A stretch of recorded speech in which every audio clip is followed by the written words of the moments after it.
안녕하십니까. 네, 반갑습니다.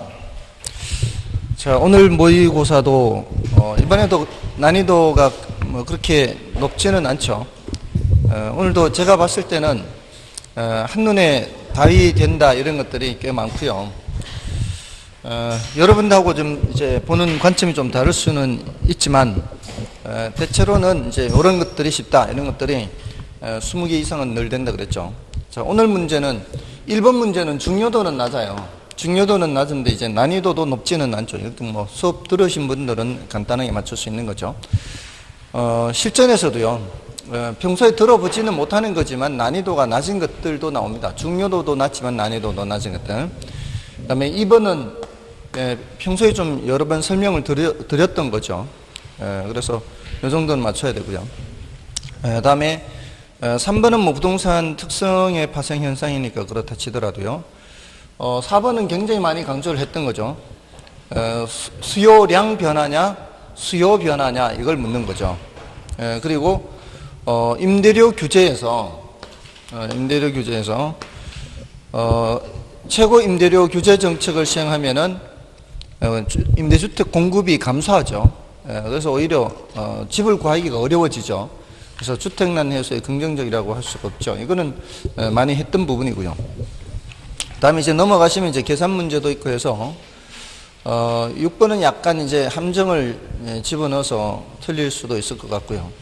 다음에 9번은 이 정도는 맞춰야죠. 9번 무작위 변동에 대한 것이죠. 그래서 이런 것들은 맞춰야 되고요. 11번은 난이도가 높은 게 정답 지문이 됐어요. 그 다음에 11번은 맞춰야죠. 외부 효과는 중요하다 그랬죠. 외부 효과에 대해서 규제를 하게 되면은 규제받는 시장은 어떻게 된다 그랬어요. 규제받는 시장은 공급이 감소한다 그랬죠. 규제를 하게 되면 그 인근 지역은 어떻게 돼요. 규제하는 지역, 인근 지역은 부의 외부를 규제할 때는 살기가 좋아지니까 수요가 증가하잖아요. 부동산 수요는 증가하는데 규제받는 시장은 공급이 감소하는 거죠. 그래서 이 정도는 해야 되고요.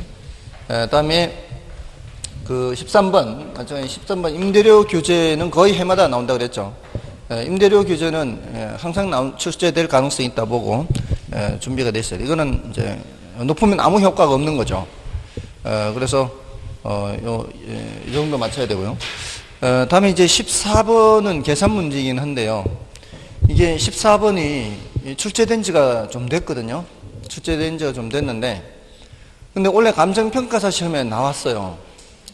그래서 원래 감정평가사 시험에 나와서 이게 우리 현태도 나올까 말까 막 이게 좀 헷갈리는 부분이 있어요. 근데 감정평가사 시험에서는 요거보다 좀 난이도가 높게 출제가 됐어요.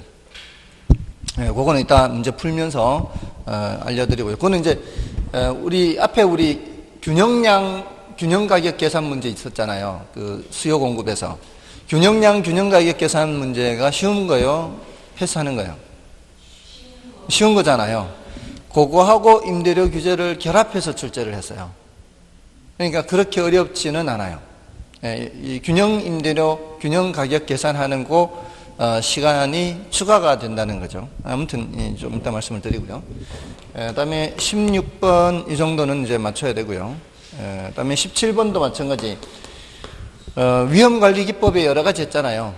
민감도 분석이라는 것이 민감도가 클수록 좋은 거예요, 작을수록 좋은 거예요. 민감도가 작을수록 좋은 거잖아요. 클수록 안 좋은 거는 이잖아요. 그리고 시장론 이건 뭐 어렵지 않은 것이고요.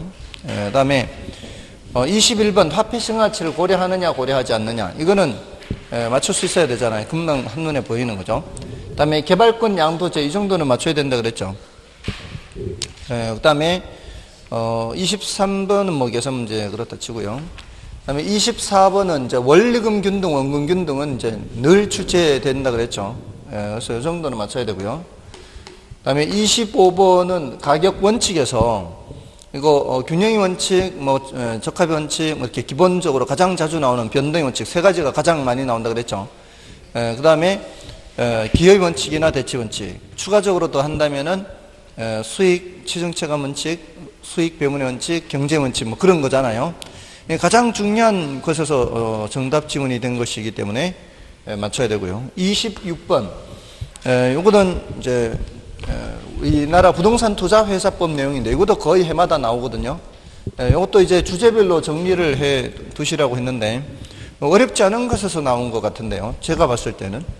그다음에 27번 프로젝트 파이낸싱. 이건 뭐 한 10분의 4 정도 이렇게 나오는 건데 이것도 뭐 분량에 비해서는 자주 나오는 편이라고 볼 수가 있죠.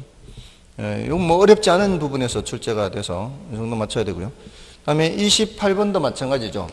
이거는 전통적으로 가장 쉬운 주제에 대해서 묻고 있어요.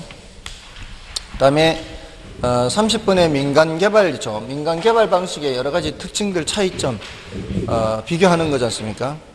이거는 알고 있어야 되겠죠. 그다음에 32번 이거는 부동산 특성의 파생 현상이긴 해도요. 너무 당연한 얘기인데 제가 봤을 땐 당연한 것 같은 여러분이 봤을 땐 아닐 수도 있겠지만 이 정도는 해야 되고요. 그다음에 33번은 이제 상업 입지론에서 레일리 이론은 너무 간단하잖아요. 레일리 이론에 대해서 묻는 거는 당연히 맞춰야 되고요. 다음에 36번인가요? 지역 분석, 개별 분석. 지역 분석, 개별 분석에서는 요거 두 개 비교하는 거, 이건 아주 가장 기본적인 거잖아요.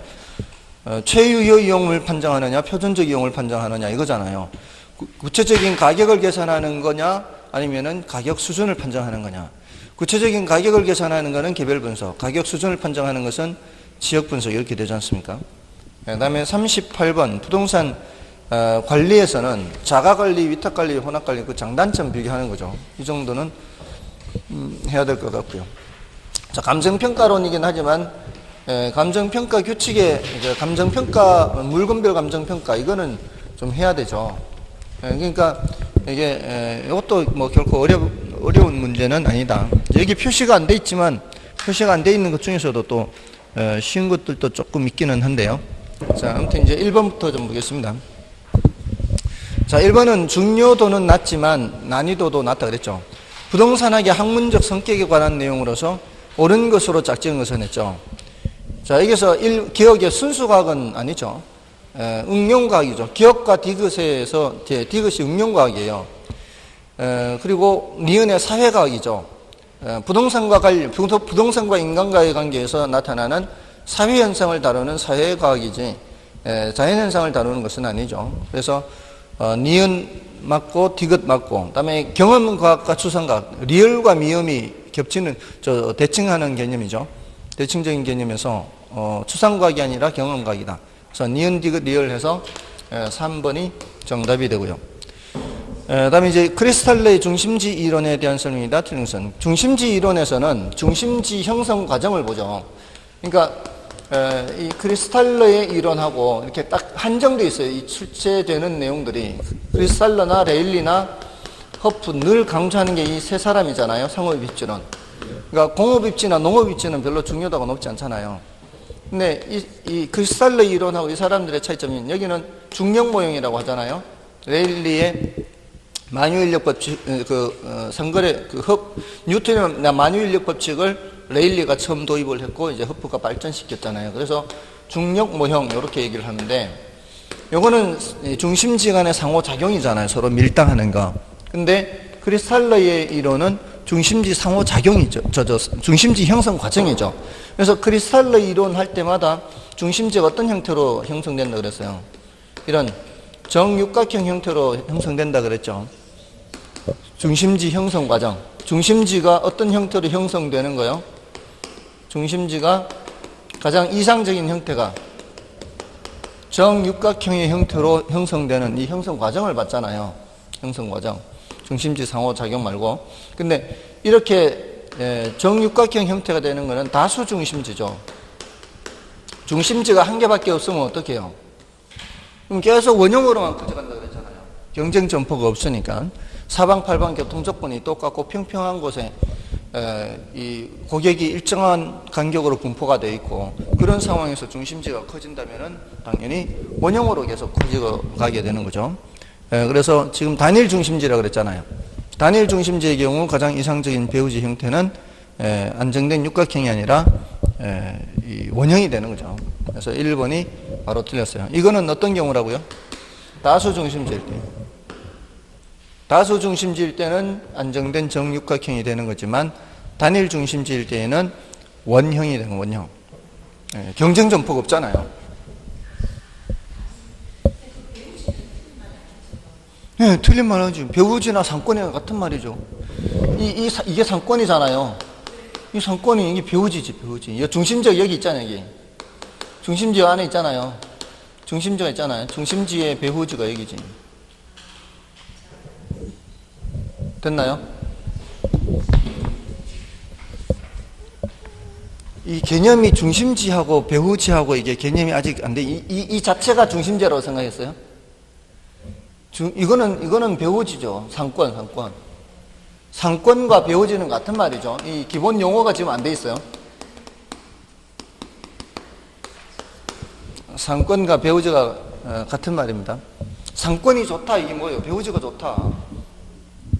어떤 곳에 점포를 얻으려면은 배후지가 좋은 곳에 점포를 차려야 될 거 아니에요. 그런 그 점포가 있는 중심지예요. 그리고 상권, 배후지. 됐나요? 그래서 1번이 틀렸고요. 지금 이러한 형태를 얘기할 때는 이게 가장 이상적인 조건이잖아요.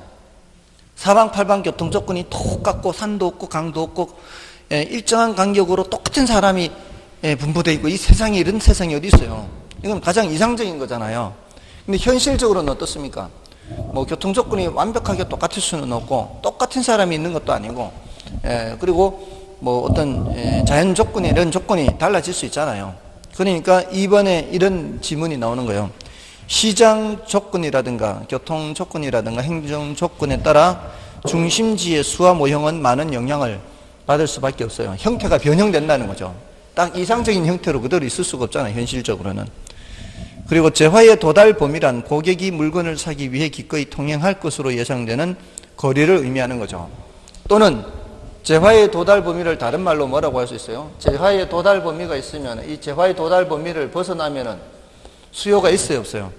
수요가 없잖아요. 그럼 재화의 도달 범위를 수요가 0이 되도록 하는 위치까지의 거리 이렇게도 표현할 수 있단 말이에요. 됐나요? 그 중심지에 대한 수요가 0이 되게 하는 위치까지의 거리가 재화의 도달 범위죠. 그 재화의 도달 범위를 벗어나서는 더 이상 수요가 없다. 이런 말이죠. 다음에 중심지가 성립하기 위해서는 최소 요구치가 재화의 도달 범위 내에 있어야 되죠. 그걸 벗어나면 안 되는 거죠. 다음에 최소 요구치 범위란 또는 최소 요구 범위 이렇게도 할 수 있어요. 최소 요구 범위란 중심지 유지에 필요한 최소한의 고객이 존재하는 범위를 말하는 거죠. 그래서 그거보다는 재화의 도달 범위가 더 커야 중심지가 성립할 수 있다. 이거고요. 다음에 이제 3번입니다. 2번은 그래서 1번이 정답이고요. 3번은 연결이 잘못된 것은 그래서 개별성. 자, 개별성은 다 제각각이라는 얘기잖아요. 그럼 원리나 이론의 도출이 곤란하다고 볼 수 있죠. 왜냐하면은 원리는 어떤 규칙성, 법칙성을 찾는 거잖아요. 그러려면은 공통된 이제 공통분모가 발견되어야 되는데, 근데 개별성에 따라서 공통된 공통분모를 찾아내기가 어렵잖아요. 그래서 그거는 맞아요. 근데 경제적 공급은 지금 다른 얘기입니다. 물리적 공급, 경제적 공급 이렇게 대칭적으로 생각하라 그랬죠. 물리적 공급이 가능해요, 불가능해요? 토지는 불가능하죠. 무슨 성질 때문에? 부증성 때문이죠. 근데 경제적 공급은 가능해요, 그렇지 않아요? 경제적 공급은 가능하죠. 이건 무슨 성질 때문에? 용도 다양성 때문에 가능한 거잖아요. 그래서 이 정도는 사실은 맞춰야 되는 거죠. 이 정도는 맞춰야 돼. 이게 표시할까 말까 막 고민됐던 거예요. 왜냐하면은 어려운 부분을 질문한 게 아니라 부동산 특성의 발생 현상도 다 어려운 게 아니라 늘 나오던 것들은 맞출 수 있어야 돼요. 근데 실전에서 문제를 보면은 대체로 늘 나오던 것들이 나와요. 새로 자꾸 석진되어 있는 것을 출제하거나 하는 경우는 별로 없어요. 아무튼 이 정도는 이제 맞춰야 되고요. 그래서 1번 틀렸고요. 다음에 2번에 부동성은 지역 분석 필요성, 시장 세분화 근거. 이거는 맞죠. 지역 분석, 개별 분석할 때 지역 분석, 부동성, 개별 분석, 개별성 이렇게 나오죠. 시장 세분화, 이거는 국지적 시장, 이거와 관련 있죠. 국지성. 우리 과장국수 비비자 할 때 국지성도 부동성에서 나오는 얘기죠. 그 다음에 인접성은 개발이익 환수의 논리 근거를 제시한다. 이 개발이익이 발생할 때 개발 지역에서만 개발이익이 발생해요? 인접지에도 발생해요? 인접지에도 발생하죠. 근데 그 인접지니까 이제 인접성에 의해서 인접지에 개발이익을 환수할 필요가 있다. 이렇게 얘기하는 거죠. 그리고 용도 면에서 대체 가능성 존재한다. 자, 요거는 그 개별성에 의하면 제각각이잖아요. 이 물건 아니면은 다른 물건이 같은 게 있어요, 없어요? 같은 게 없기 때문에 물리적으로는 대체가 돼야 안 돼요. 물리적으로는 대체가 안 되잖아요. 근데 용도적으로는 대체가 될 수 있거든요. 용도적으로는 대체. 이거는 개별성 때문이고요. 얘는 뭐 때문에? 인접성에서도 얘기할 수가 있고요. 용도 다양성에서도 얘기할 수가 있고요. 이게 이제 다 가능해요. 여기서는 우리 물리적이라는 말이 들어가면은 대체로 이게 가능한 거야, 안 되는 거예요. 물리적이라는 말이 들어가면은 토지 특성에서는 적용이 안 돼. 물리적으로는 굉장히 힘들죠. 또 있죠. 물리적 감가 돼요, 안 돼요? 물리적으로 감가돼요, 안 돼요? 물리적으로 감가돼요? 달아 없어져요, 토지가? 지금 토지 얘기하고 있는 거 계속 다른 거 얘기하고 있는 게 아니고 물리적으로는 안 되잖아요. 이게 보세요. 물리적 공급 안 돼요. 물리적 대체도 안 되고 물리적 감가도 안 되고 경제적 감가 적용돼야 안 돼요? 되잖아요. 무슨 성질 때문에?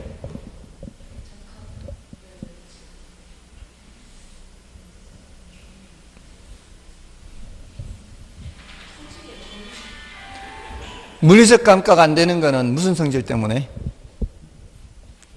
영속성 때문에 달아 없어지지 않아요. 경제적 감가는 어디서 나오죠? 이런 이제 반응이 좀 더디게 나온다는 거는 지금 아직 이게 확실하게 지금 안 돼 있다는 뜻이고요. 지금 시험이 한 달 남겨놓고 아직도 이런다는 얘기는 굉장히 속도가 지금 더딘다는 뜻이죠. 경제적 감가가 어디서 나와요? 감정평가에서 나오잖아요. 그러니까 뭐 어떤 이유 때문에 나와요? 적합원칙 나오잖아요. 그게 부동산의 외부 요인 때문에. 맞아요?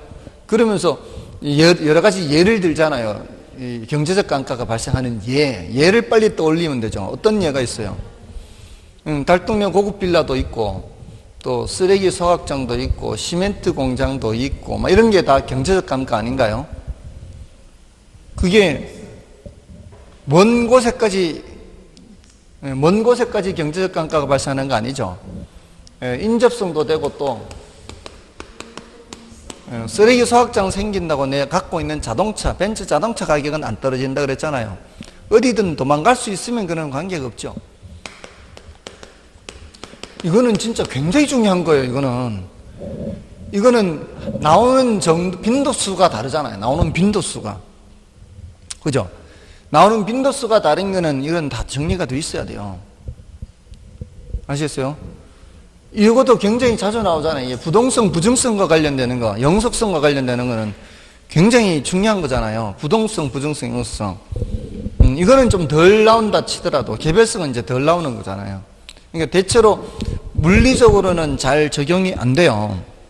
경제적 이런 거는 적용이 되고요. 됐나요? 또 이것도 용도적 대체 이렇게 하잖아요. 경제적 공급을 용도적 공급이라고도 해요. 용도적 공급 이렇게 용도를 바꾸어서 공급한다 이렇게 경제적 공급을 그렇게 표현을 한다 이 말이에요. 됐죠? 자, 아무튼 3번은 맞는 말이고 4번은 부증성이죠. 토지 공개념과 최유효 이용 강조 근거. 4번의 토지 공개념이라는 게 뭐예요? 토지 공개념 공. 이거는 혼자가 아니라는 얘기죠. 혼자인 거는 사잖아요. 사. 개인의 영역. 공은 이제 개인의 영역을 넘어서는 거잖아요. 그러니까 이럴 때 이 토지의 공개념을 강조하는 이유가 뭐예요? 개인이 소유권을 갖고 있더라도 공을 강조하는 이유는 희소성 때문에 그래요. 토지는 더 이상 양을 증가시킬 수 없으니까, 부증성으로 인해서. 그죠? 희소한 자원이잖아요. 근데 소유권을 갖고 있다고 해서 절대적으로 권리를 인정해버리면 모두 인류의 공동 생활 터전인데, 그거를 그렇게 이 권리를 인정해줘 버리면 다른 사람은 이용하기 곤란할 수 있죠. 그러니까 이제 토지 공개념을 강조하는 희소성 때문에, 희소성. 더 이상 증가시킬 수 없는. 또 여기서 파생돼서 희소하기 때문에 가능한 한 토지를 어떻게 이용해야 돼요? 효율적으로 이용해야 되죠. 최유효 이용, 이런 말이 다 나오는 거예요. 효율적으로 이용해야 되니까. 다 부증성이에요, 부증성. 희소성은 부증성이에요. 희소성은 부증성. 다만 이 최유효 이용은 어디서 나올 수 있어요? 용도 다양성에서도 최유효 이용은 나올 수 있죠. 여러 가지 용도이기 때문에 최유효 이용을 강조하는 거예요. 용도가 한 개밖에 없으면은 최유효 이용을 고민할 필요가 없죠. 다음에 영속성에서 토지의 감가상각 적용 배제, 가치 보존 수단 성격. 가치 보존이 잘 되죠. 달아 없어지지 않으니까. 토지의 감가상각 적용 배제가 바로 뭘 말하는 거예요? 이걸 말하는 거죠. 토지에는 물리적 감가가 적용되지 않는다. 이걸 지금 거기서는 뭐라고 표현하고 있는 거예요? 감가상각이 적용된다, 안 된다? 안 된다. 이 소리와 이 소리가 같은 말이란 말이에요. 됐습니까? 자, 이렇게 하고요. 지금 뭐 이거 틀렸다고 해서 따로 교재를 살펴보거나 할 필요 없이 지금 이렇게 설명 듣는 것으로 만족해야 돼요. 이거는 시간이 훨씬 더 많이 걸리기 때문에 따로 보지 마시고. 다음에 4번은 수요량 변화, 수요 변화잖아요. 4번은 수요량 변화, 수요 변화. 수요 곡선의 이동이 아닌 것, 이렇게 묻는 건 뭐예요? 뭘 찾으란 얘기예요? 수요량 변화를 찾으란 얘기죠. 점의 이동 찾으란 얘기예요. 그럼 점의 이동은 딱 한 개밖에 없잖아요. 그 재화의 가격밖에 없잖아요. 근데 아파트 매매 시장에서 아파트 가격 말고는 더 없잖아요. 이거 보시면서 쉽다고 느꼈어요? 쉽다고 느꼈어요? 근데 이거를 제가 어떻게 출제했다가 바꿨는가 하면 다음 중 성격이 다른 하나는 이렇게 했거든요. 처음에는. 다음 중 성격이 다른, 아파트 매매 시장에서의 수요 결정 요인 중 다음 중 성격이 다른 하나는, 이렇게 하면은 더 어려워요. 성격이 다르다는 게 어떤 측면에서 봐야 되는지 판단을 해야 되잖아요. 근데 그게 성격이 다른 하나가 다른 거는 다 수요 증가인데, 수요 곡선을 오른쪽으로 이동시키는데 혼자 수요 곡선을 왼쪽으로 이렇게 해도 성격이 다른 거잖아요. 그죠? 그렇게 질문하면은 조금 더 포괄적으로 질문하기 때문에 어려워요. 그러니까 그 질문을 잘 보셔야 되는 거예요. 사실은 그렇게 질문하려고 했어요. 다음 중 성격이 다른 하나는, 이렇게 하면은 다음 수요 결정 요인 중, 이렇게 다음 수요 결정 요인 중 성격이 다른 하나는 했을 때, 그때 수요량 변화를 집어넣지 않고 수요 변화만 집어넣으면서 5가지 중에 4가지는 수요 증가, 1가지는 수요 감소, 이렇게 질문하거나, 아니면은 다른 것들은 다 수요 곡선의 이동인데 하나는 점의 이동, 이렇게 넣거나. 뭔 뜻인지 아시겠어요? 그 질문을 할 때 그 질문의 방향에 따라서 판단이 달라지는 거예요. 그렇게 할 걸 너무 쉽게 낸 것 같아요. 그러니까 그게 훈련이 그렇게 돼야 되는 거죠. 성격이 다른 하나는 하면은 5개 중에 4가지의 공통점과 1가지의 차이점을 찾아내야 되는 거예요. 근데 그럴 때 생각을 할 때, 이 성격이 다르게 어떻게 다르지? 다 똑같은 수요 결정 요인인데, 그럼 수요 결정 요인 중에서 혹시 수요량 변화와 수요 변화로 이렇게 달라져 있는지를 먼저 찾고, 그게 없으면은 같은 수요 변화 중에서 수요 곡선이 오른쪽 이동, 왼쪽, 이거 외에는 생각할 수 있는 게 없다는 거죠. 아시겠죠? 자, 그렇게 이제 그런 것도 이제 하려고 했는데, 그러면 또 힘들어 할까봐 여러분들이 앞으로는 그렇게 질문을 해야 되겠어요. 이게 단련을 시키려면. 뭔 뜻인지 아시겠어요? 질문을 잘 보시라고. 제가 어려운 문제를 못 만들어서 안 만드는 거 아니에요. 다 어려운 문제 만들 수 있는데 굳이 그렇게까지 어렵게 할 필요는 없냐. 다만 이제 이렇게 하면서도 혹시라도 실전에서 그렇게 난이도 높은 게 나왔을 때 대응할 수 있는 거는 지금 말씀을 드리는 거예요. 그렇게 준비는 하고 계시라고요. 그래서 지금 4번에 인근적 생태공원 조성, 이거는 수요곡선 우측이동, 일단 수요곡선 우측이동 이렇게 해야 돼요. 그죠? 어떤 성격인지 만약 성격을 물었을 때는. 그리고 아파트 가격, 이건 가격이 올랐는지 내렸는지 지금 얘기가 없잖아요. 그러니까 그냥 수요량 변화 이렇게 되는 거고. 대체재 가격은 수요 변화, 수요자들의 소득 수요 변화, 보완재 가격 변화, 수요 변화. 2번이 정답인 거죠. 다음에 5번은 저소득층을 위한 부동산 정책 효과로서 틀린 것은 규제 임대료가 시장 임대료보다 낮을 경우 임대료 규제는 임대 부동산의 공급 감소와 질적 저하를 가져오며 기존 세입자들의 이동을 저하시킨다. 맞죠? 임대료 규제를 하게 되면은 사실 이 임대료 규제가 직접 개입이에요, 간접 개입이에요? 직접 개입입니다. 조심해야 돼요. 직접 개입은 지금까지 우리 시험에서는 수요자 역할을 하거나 공급자 역할을 하는 것만 출제가 됐어요. 근데 한 번도 이 임대료 규제, 분양가 규제가 출제된 적은 없는데 직접 개입입니다. 우리가 시장을 그릴 때 이렇게 그린다 그랬죠. 이게 시장 그린 거예요. 시장에 이렇게 개입하는 거나 이렇게 개입하는 게 모두 다 직접 개입이라고요. 이쪽으로 이렇게 개입하면 수량 통제가 되는 거고요. 이쪽으로 이렇게 개입하면은 가격 통제가 돼요. 다 직접 개입이에요.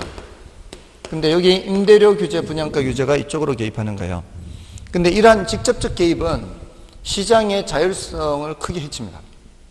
가장 큰 문제가 뭔가 하면 바로 공급 감소예요.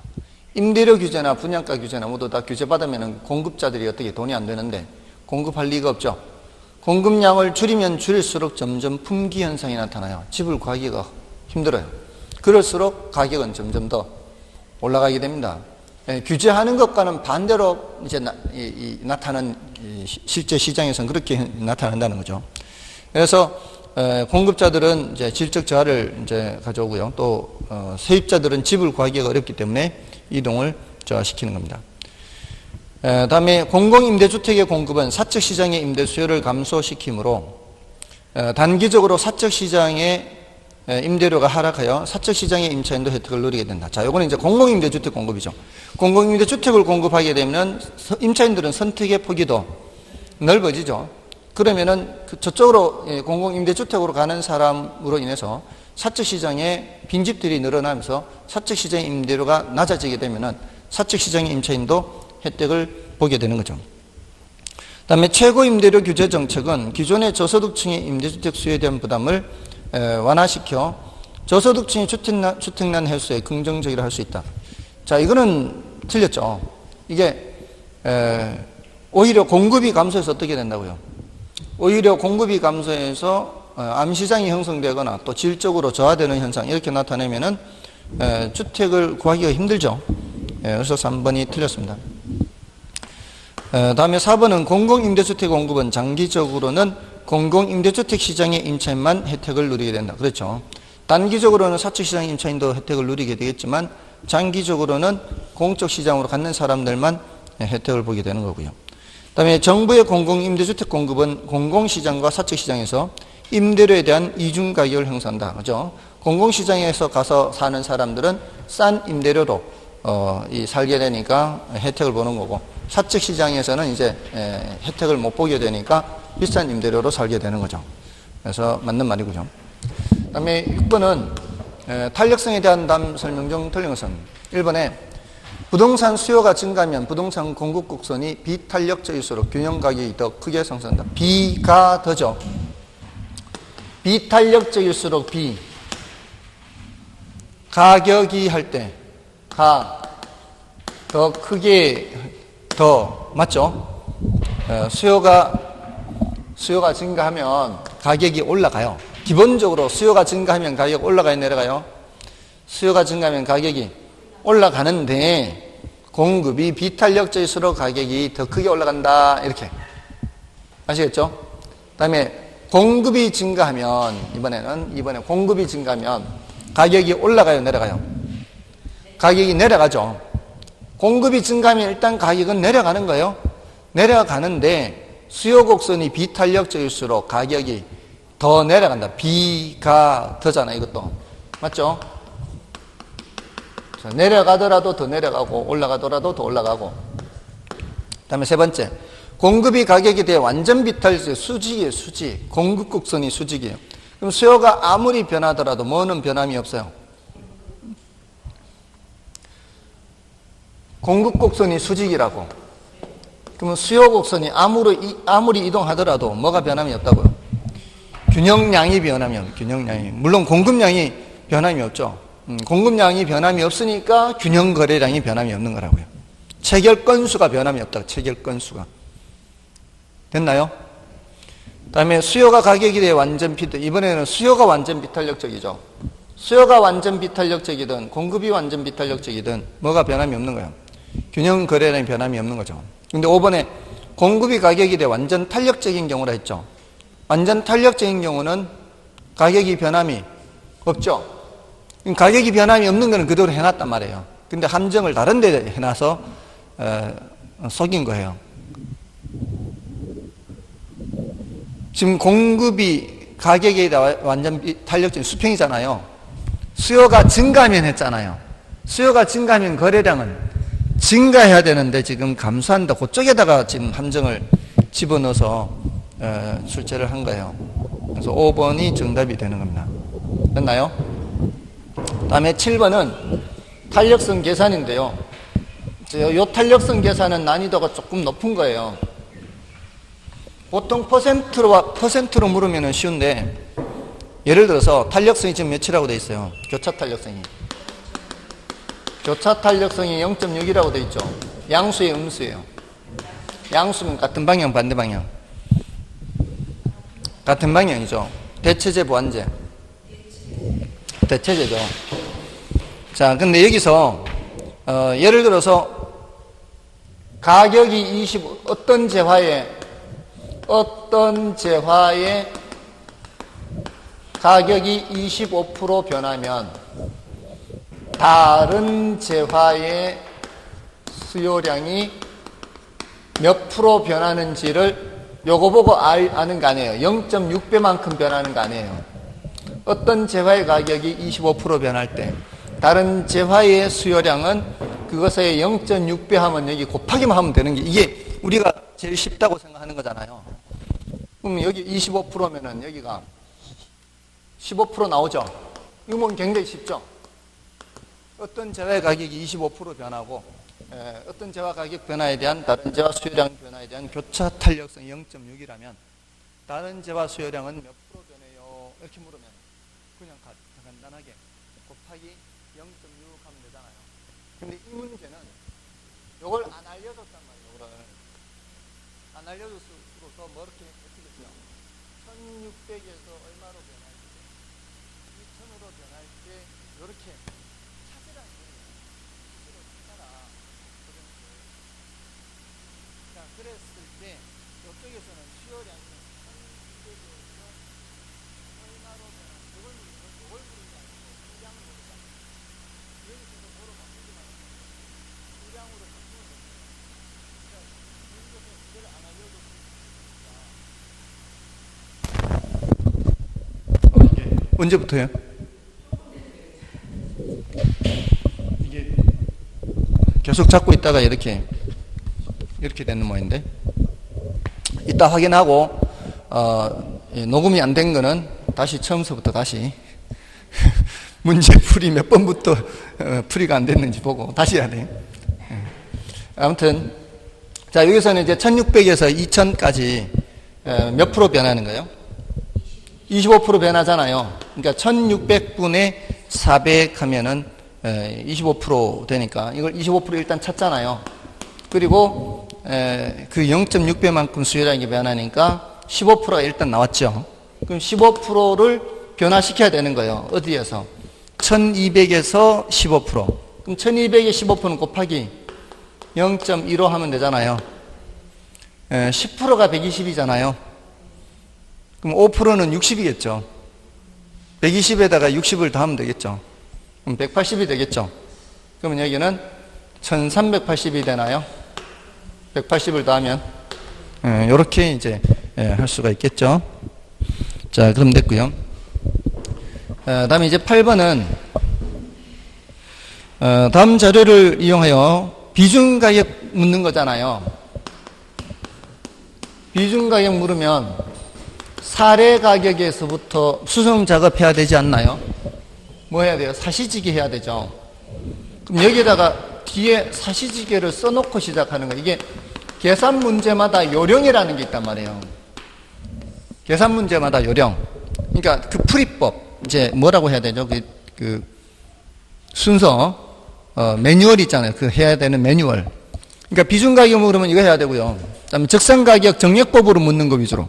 정액법을 물으면은 1 빼기 몇 퍼센트를 몇 등분해서 몇 년 경과했느냐. 그래서 곱하기 제조달 원가. 요렇게 하는 그 공식이 있고요. 또 수익 가액을 물으면 수익 가격 또는 수익 가액 물으면 순수익 나누기 환원율 해야 돼요. 순수익은 가유순전후 해서 계산하든가 총수익 빼기 총비용해서 뭐 계산하든가 이렇게 자료 주는 대로 계산하면 돼요. 어렵지 않아요. 그 다음에 환원율 계산하는 거는 토토건건 지지저저 부저저 해서 환원율 계산한단 말이에요. 또는 수익률 더하기 회수율 이렇게.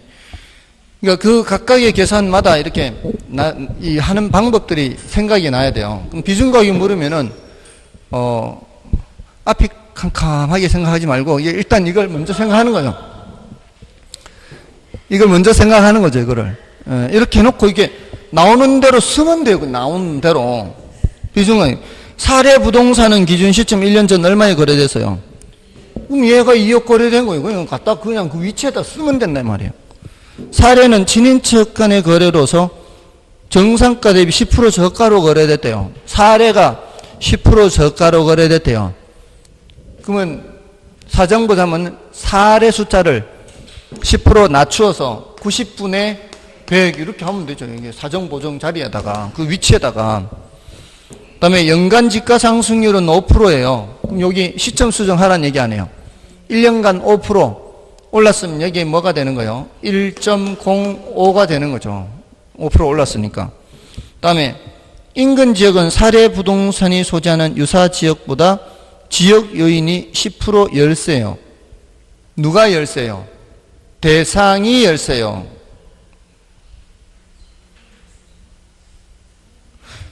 대상 부동산이 속해 있는 지역이 무슨 지역이에요? 대상 부동산이 속해 있는 지역은 인근 지역. 사례가 속해 있는 지역은 유사 지역. 예. 지금 이게 안 돼 있다는 얘기는 지역 분석, 개별 분석할 때 지역 분석의 대상, 이게 지금 안 돼 있다는 뜻이거든요. 인근 지역, 유사 지역, 동일 수급권 안 했나요, 이거? 했죠, 이거?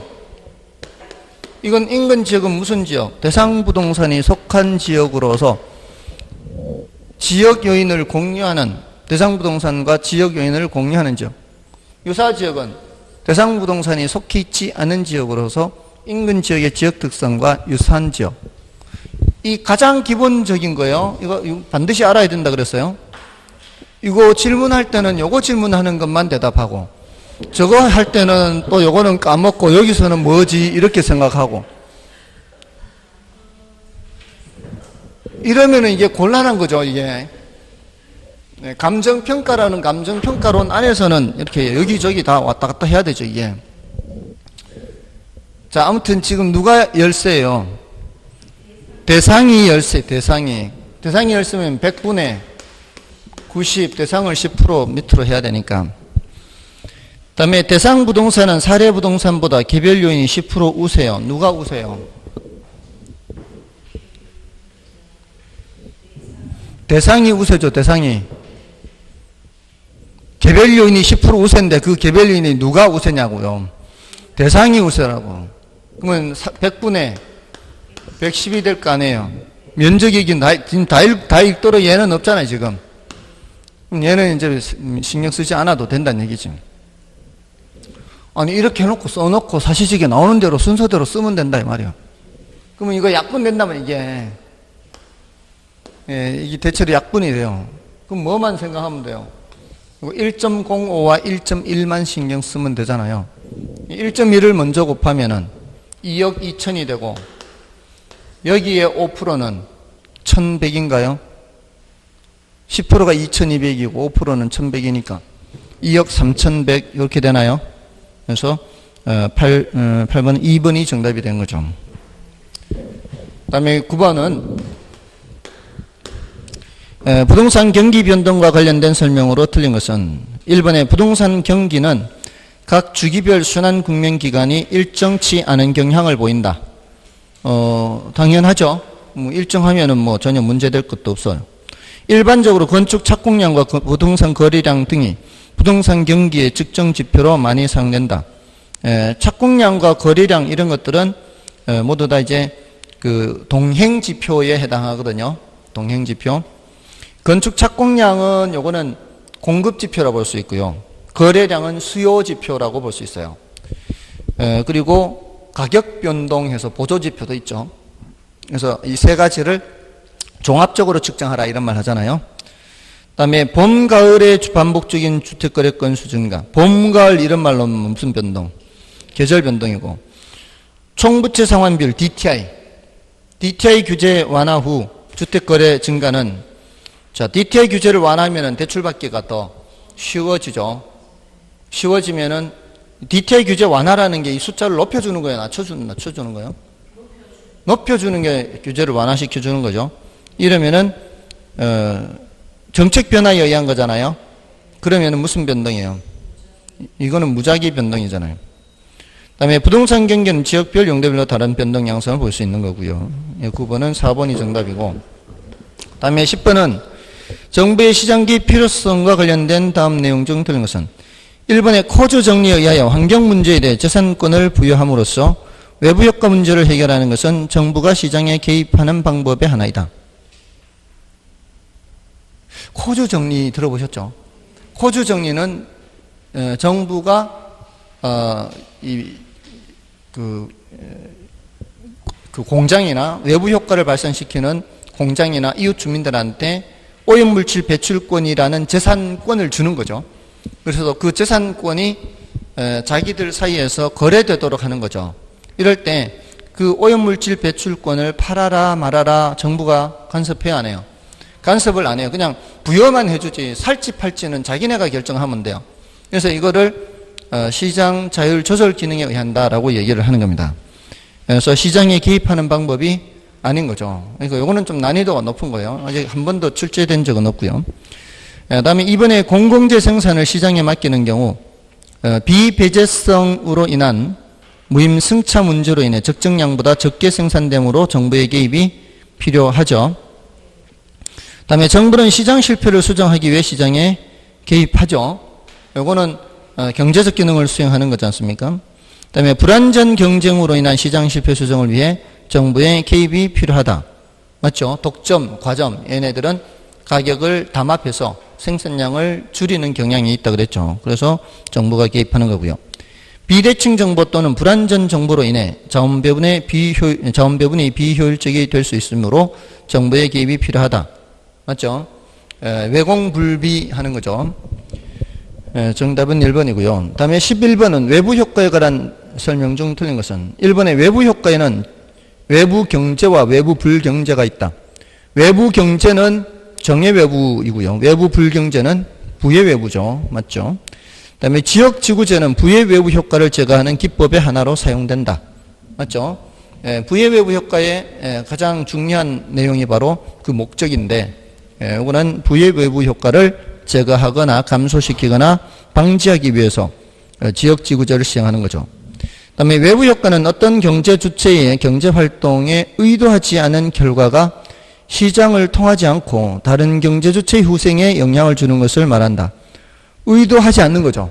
정의 외부든 부의 외부든 어떤 경제 주체가 다른 경제 주체에게 손해를 끼친다거나 또는 혜택을 준다거나 하는 의도가 있는 것은 아니죠. 의도가 없습니다. 그렇지만 결과적으로 영향을 끼치는 거죠. 그러면서도 대가를 주거나 받지 않는 거죠. 대가를 주거나 받지 않아서 외부 효과. 그 다음에 부의 외부 효과를 발생시키는 목재 공정에 대한 규제는 목재 공급 곡선을 하향 이동시킨다. 공급을 감소시킨다면은 규제를 받는 시장이 공급이 감소하면은 목재 공급 곡선은 상향 이동해야 되죠. 또는 이제 좌상향 이동해도 되고 좌측 이동해도 돼요. 공급 곡선의 하향 이동은 공급 증가입니다. 그다음에 5번은 외부 효과는 생산 과정에서 발생하는 경우도 있고 소비 과정에서 발생하는 경우도 있죠. 다 가능하죠. 정답은 4번이고요. 다음에 11번이 4번이죠. 10번은 1번이 정답인가요? 10번은 1번. 다음에 12번은 계산 문제인데 이런 형태의 계산 문제는 비교적 시간이 많이 걸리진 않아요. 순현가법으로 판단하는 경우 타당한 투자안은 했죠. 순현가법으로 타당한지 타당하지 않은지를 보려면은 순현가가 0보다 커야 되죠. 그럼 순현가를 계산하려면 이런 형태의 문제 푸는 게 어떻다 그랬어요. 이 매뉴얼이 딱 정해져 있다 그랬죠. 현재 나가는 돈을 주고 순현가법이든 수익성지수법이든이에요. 그러니까 계산 문제를 보세요. 유형별로 한번 나누어 정리를 해보세요. 머릿속으로. 이렇게 머릿속으로 정리를 하면은 그거 외에 다른 형태의 문제가 나오면은 패스하면 되니까. 투자 분석 기법이면 할업이 있잖아요. 할업이 투자 분석 기법에 할인현금 수지 분석법에 순순의 형가 있잖아요. 그럼 다른 형가 이거는 생각하지 말고요. 순순에만 생각한단 말이에요. 그런데 순현가법과 수익성지수법은 이런 방식으로 나온단 말이에요. 현재 나가는 돈과 내년에 들어오는 돈. 그러면 그거를 제일 먼저 해야 되는 게 현재 들어오는 돈으로 이거를 바꾸는 거죠. 수익성지수법과 순현가법은 이렇게 하는 거예요. 그 다음에 요거 두 개 비교하는 거죠. 요거 두 개를 빼기 하면 순현가고 나누기 하면은 수익성지수잖아요. 근데 내부수익률법은 말이에요. 순수는 이렇게 풀어요. 순수는. 또는 이제 화폐시간가치 계수와 관련해서 나온단 말이에요. 근데 그거는 화폐시간가치 쪽으로 이제 돌려야 되고, 이 내부수익률법 계산 문제를 물으면 푸는 거예요. 패스하는 거예요. 내부수익률. 그러니까 그거는 기대수익률만 계산하면 되잖아요. 그러면은 투자 분석 기법이라는 게 이런 계산 문제 정리가 된다고. 어떤 계산 문제가 나왔을 때 어떻게 대응하느냐. 순현가법, 수익성지수법 이런 게 나오면은 이렇게 푼다 이 말이에요. 근데 내부수익률법 계산 문제 나오면은 기대수익률 계산해서 넘어간다. 그럼 할인연금 수지분석법 계산 문제가 된 거예요. 그다음에 어림셈법, 승수법, 수익률법 계산 문제 나오면 어떻게 해야 돼요? 패스. 지문 5개 중에 혹시 역수관계 있는지 보라 그랬잖아요.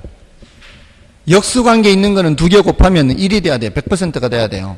근데 간혹 가다 보면 그게 100%가 안 되는 것들이 있거든. 그럼 100%가 안 되는 거 그게 바로 답이에요.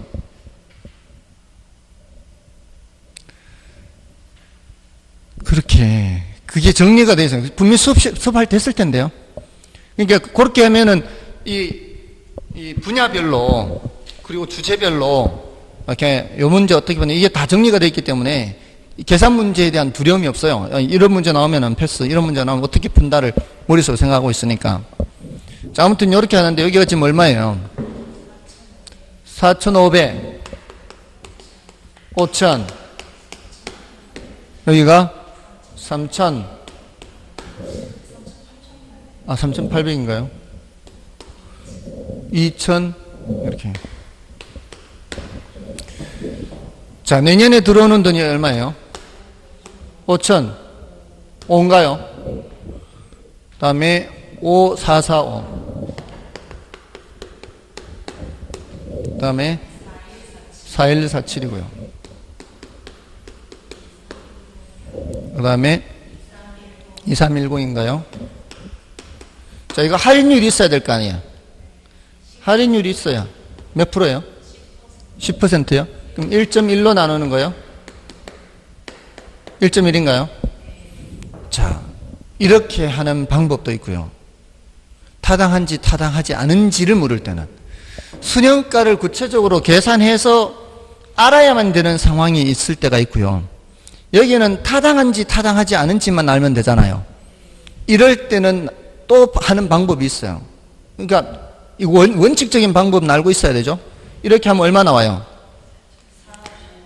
4, 9, 4, 5, 50 이렇게 나오나요? 여기는 4, 9, 50 여기는 3770.